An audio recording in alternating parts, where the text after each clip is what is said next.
Hari ini firman Tuhan yaitu mengenai penggenapan perintah agung. Penggenapan perintah agung. Perintah agung adalah bagi setiap orang percaya, bukan hanya bagi rasul-rasul saja. Jadi semua kita harus terlibat dalam perintah agung, mengambil bagian dalam perintah agung yang diberikan oleh Tuhan Yesus. Apakah perintah agung itu? Saya akan membacakan kepada saudara di dalam Matius 28. Perintah agung yaitu perintah untuk memberitakan Injil. Perintah agung yaitu perintah untuk menjadikan mereka murid Yesus. Dalam Matius 28 ayat 18 sampai 20 saya bacakan kepada saudara.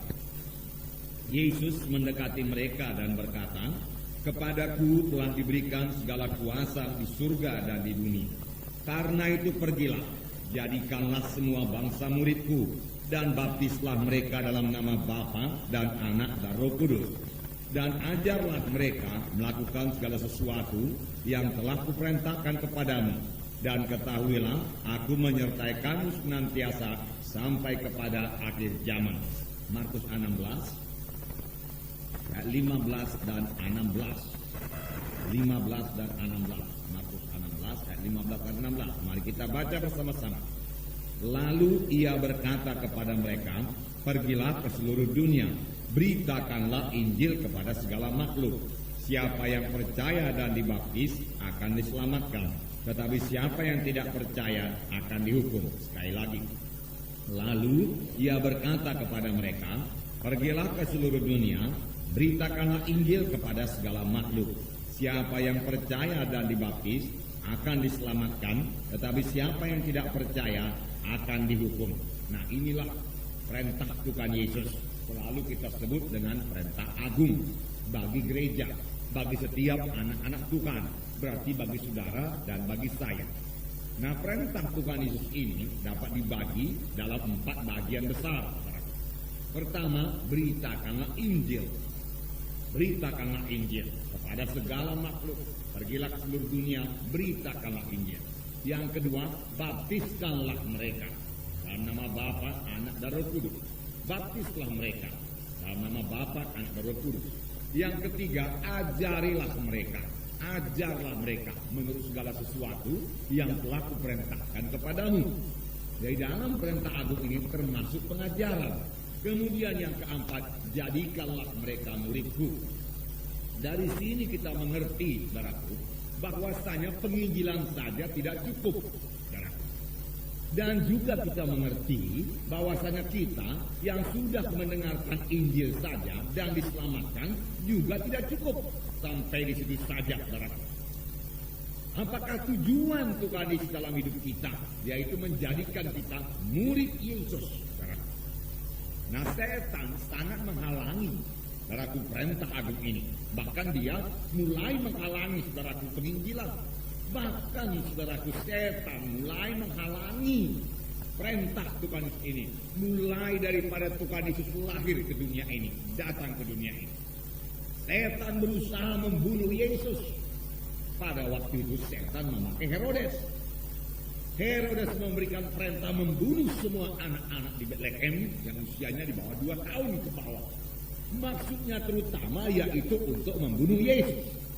Tetapi dengan pimpinan Tuhan, berarti Yesus luput daripada pembunuhan ini. Karena pada malam sebelum dibunuh itu, saudaraku, malaikat Tuhan berkata kepada Yusuf, "Bawalah bayi itu ke Mesir." Saudaraku, setan gagal, saudaraku, membunuh Yesus. Tetapi setan masih bekerja terus. Saya tidak membanggakan setan. Ini maksudnya supaya kita bergerak, saudaraku. Saudaraku, setan sampai sekarang masih berusaha, saudaraku, menghalangi, saudaraku, pemberitaan Injil, menghalangi penggenapan perintah agung. Kita semua mengetahui, saudaraku, bahwasanya mustahillah setan itu menang.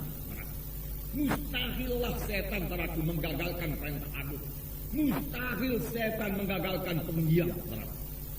Oh, boleh jadi, saudaraku, dia berhasil menggagalkan 1-2 penginjilan. Walaupun pada sidang kita ini, saudaraku, supaya saya melayani, saudaraku, kami melayani sekitar 30 tahun lamanya, saudaraku, belum pernah setan mengagalkan penginjilan, saudaraku. Karena kita anak-anak Tuhan, saudaraku, yang bersiap sedia untuk penginjilan.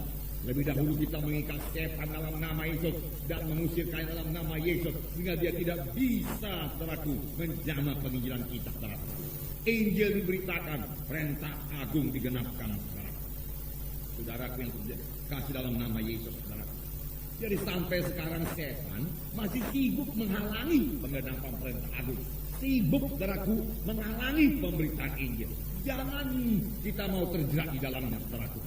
Memang tidak dengan cara membunuh Yesus, saudaraku. Tidak mungkin dia membunuh Yesus, saudaraku. Tapi, saudaraku, dengan membuat, saudaraku, anak-anak Tuhan itu sibuk dengan urusannya sendiri. Dengan membuat gereja, saudaraku, sibuk dengan urusan di dalam gereja sendiri, saudaraku. Setan membuat gereja sibuk dengan urusan badani, saudaraku. Urusan di dalam gereja, saudaraku.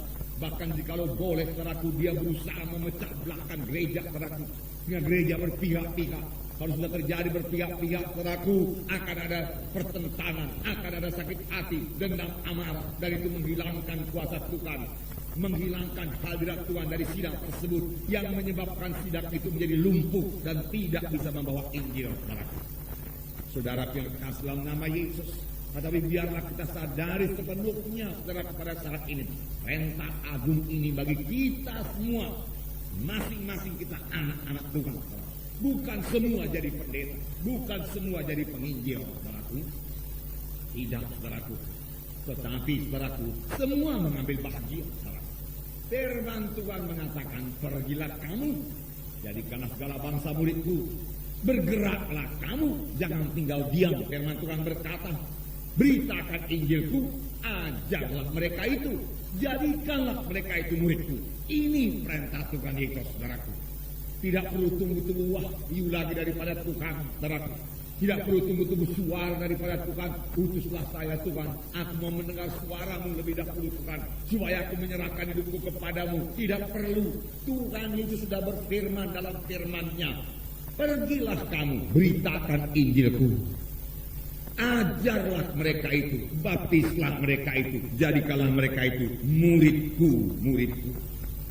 Nah, saudara yang kasih dalam nama Yesus, memang bukan semua jadi pendeta, bukan semua jadi penginjil. Saudara boleh memuridkan jiwa-jiwa yang lebih muda dari saudara. Saudara bisa mengajari jiwa-jiwa yang baru lahir baru supaya dia tetap setia mengikut Tuhan, saudaraku. Itu termasuk penggenapan perintah agung, saudaraku. Saudara bisa mengajari jiwa-jiwa supaya dia membuangkan semua kuasa-kuasa kegelapannya. Karena kuasa kegelapan itu kekejian kepada Tuhan. Saudara bisa memberikan firman Tuhan mengenai ayat-ayat kesembuhan supaya jiwa-jiwa itu mengerti bahwasanya Tuhan suka dia sehat, Tuhan suka dia kuat, Tuhan mau menyembuhkan dia. Dengan demikian dia tahu pasti bahwasanya Tuhan mau menyembuhkan dia dan dia bisa berseru kepada Tuhan dengan iman. Karena sebelum kita mengetahui dengan pasti apa itu kehendak Tuhan, kita belum bisa berdoa dengan iman. Tetapi setelah kita mengetahui kehendak Tuhan dengan pasti, kita bisa minta dengan pasti dan percaya jawabannya juga pasti kita terima.